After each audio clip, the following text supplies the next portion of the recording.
들을수록 더 좋아지는 클래식 명곡을 소개합니다. 김윤경의 경이로운 클래식.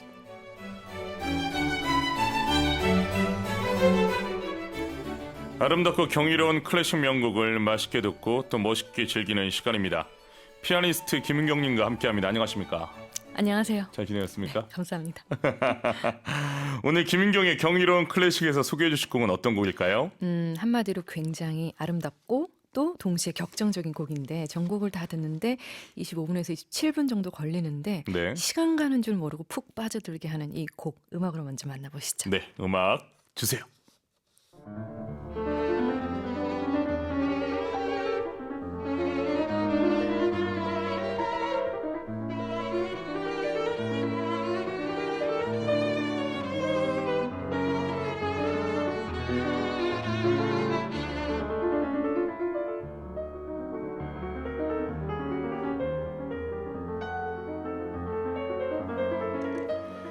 자, 오늘의 주제는 무엇입니까?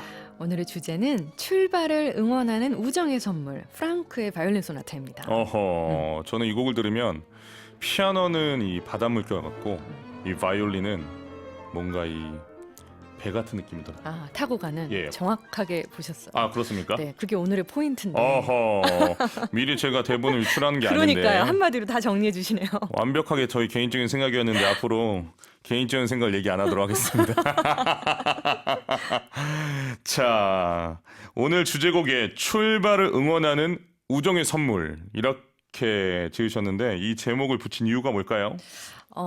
좀 전에 들으신 곡이 굉장히 좀 격정적으로 이렇게 움직이는 듯한 바닷물결 같은 느낌인데 사실 이 작품은 프랑크가 64살, 좀 늦은 나이에 작곡이 되었어요. 그렇군요. 근데 재미있는 건 28살의 바이올리니스트 외제느 이사익의 결혼식을 위해서 이 작품을 썼답니다. 축가로. 축가로. 그래서 결혼을 축하하면서 이 작품을 썼는데 네.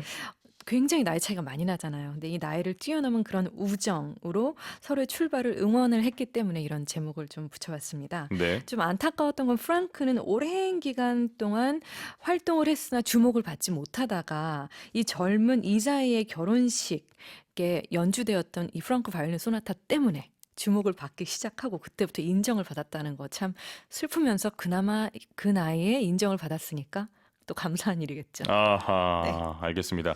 대기만성형 작곡가 프랑크에게 올해는 좀 특별한 해 아닙니까? 네, 프랑크 탄생 200주년입니다, 올해가. 허허. 그래서 이제 많은 무대에서 세사르 프랑크의 작품들이 연주가 되는데 네. 프랑크는 벨기에의 독일계 은행가 가정에서 태어났어요. 네. 근데 어릴 때부터 워낙 이제 재능이 뛰어났고 본인은 다른 걸 하고 싶었던 것 같지만 아버지가 일단 그 아들을 위대한 피아니스트로 키우고 싶어 했습니다. 맏아들이었거든요. 근데 보통 다른 음악가들의 아버지들은 아들이 음악하는 걸 반대했지만 이 아버지는 반대는 하지 않고 거의 처음 보는 것 같은데. 없죠. 그쵸? 이런 사례가 없어요. 뭐 모차르트 아버지가 자식을 모차르트 응원했다 외에는 거의 없죠.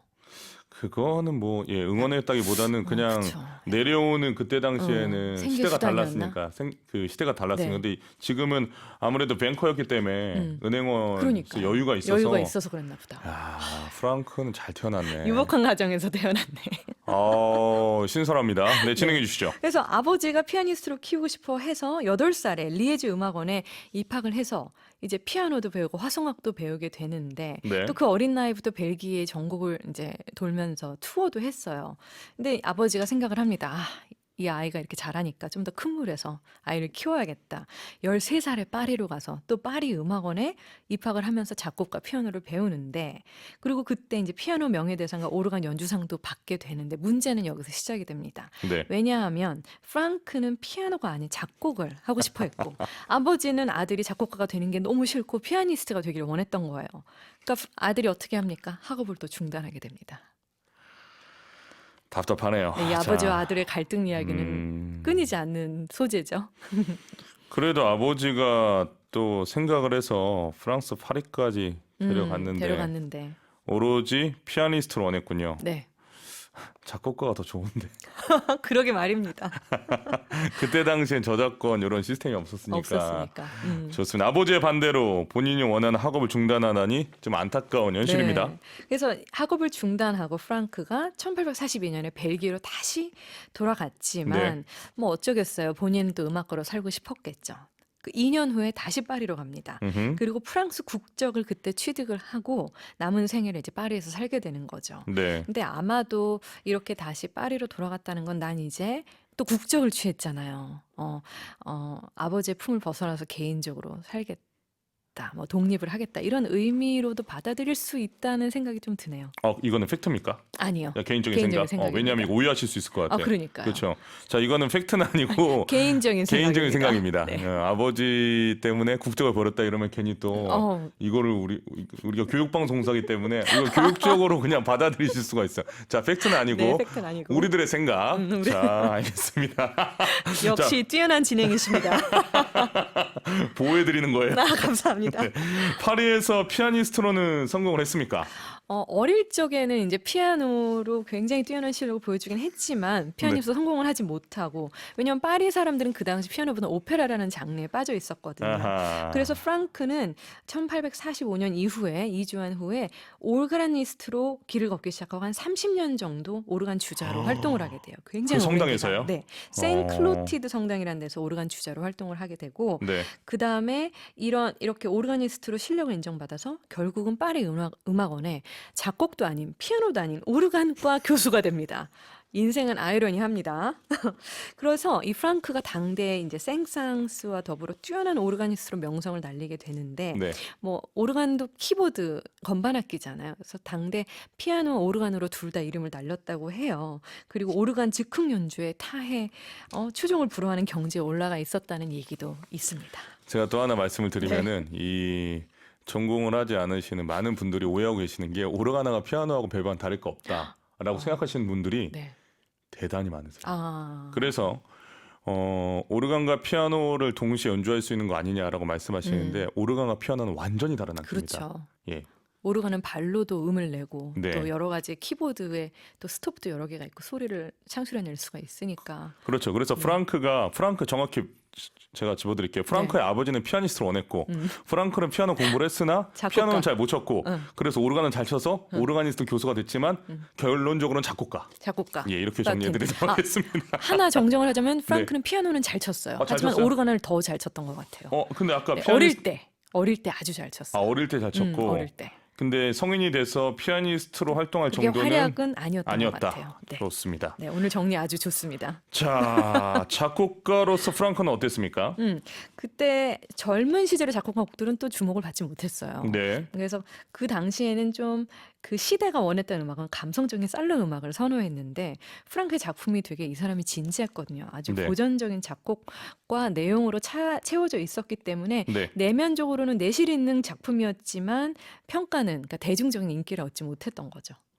그렇군요.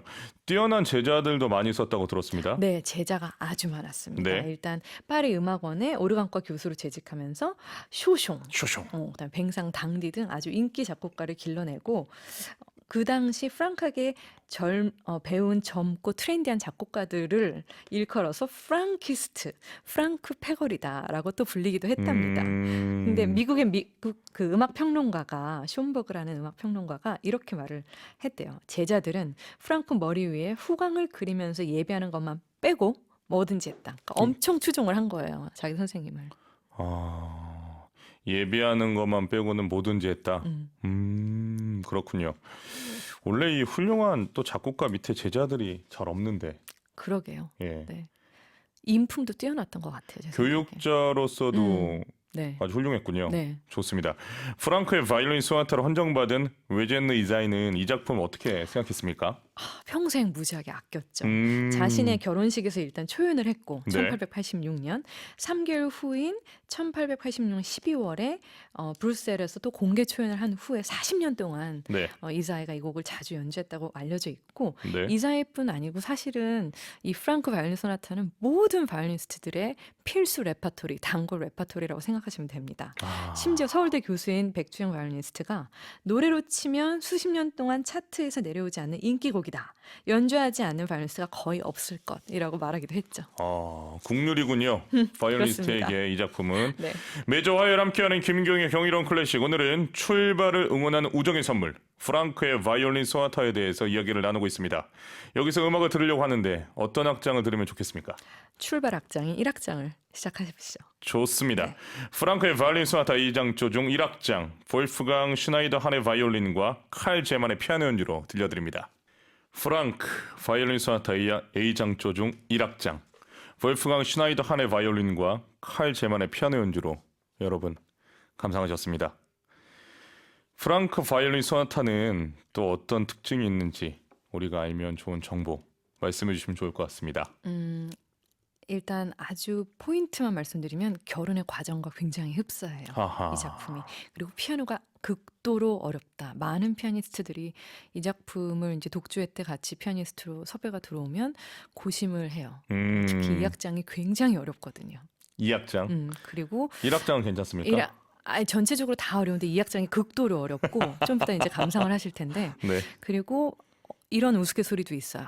바이올리니스트들이 오늘 연주 때 조금 쉽게 수월하게 갈 수 있는 작품을 고른다면 피아니스트 고생시키는 작품이 몇 개 있는데 그중에 하나가 프랑크 바이올린 소나타예요. 위험한데. 그 정도로 피아노 파트가 상당하게 기교적으로 어렵게 쓰여져 있어요. 알겠습니다. 그래서 아무튼 이 작품에 대해서 드뷔시는 또 이런 말을 했죠.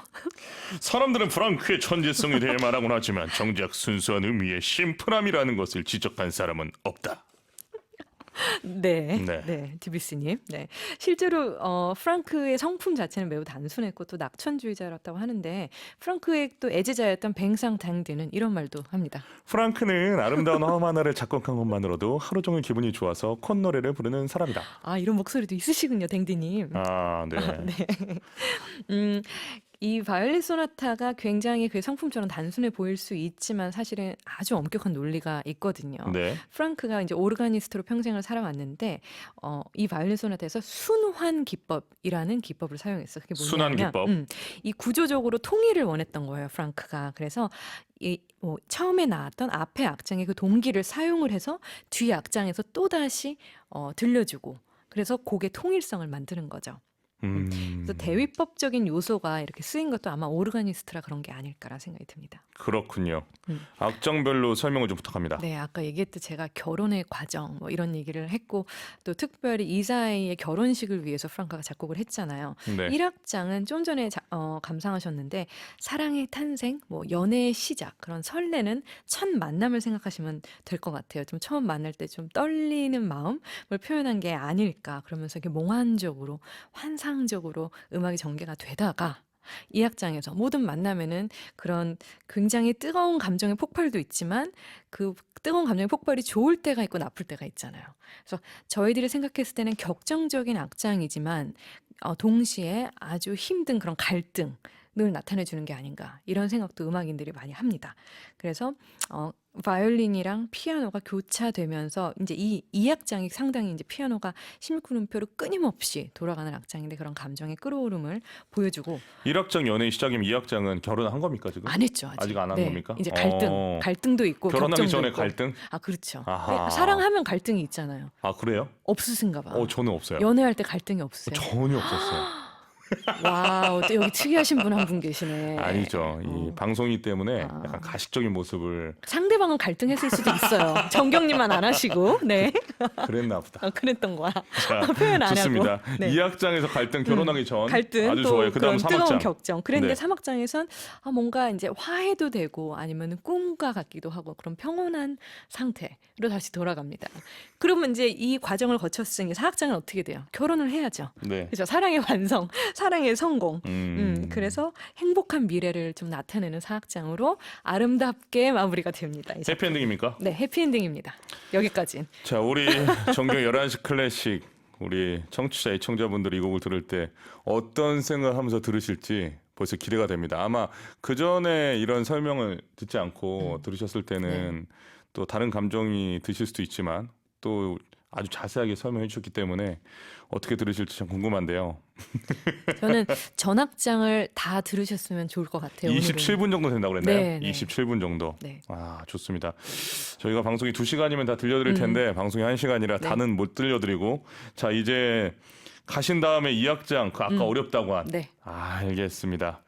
조심히 가시고 네, 다음 주에 뵙겠습니다. 다음 주에 뵙겠습니다. 네, 감사합니다. 안녕히 들어가세요. 네. 고맙습니다. 네.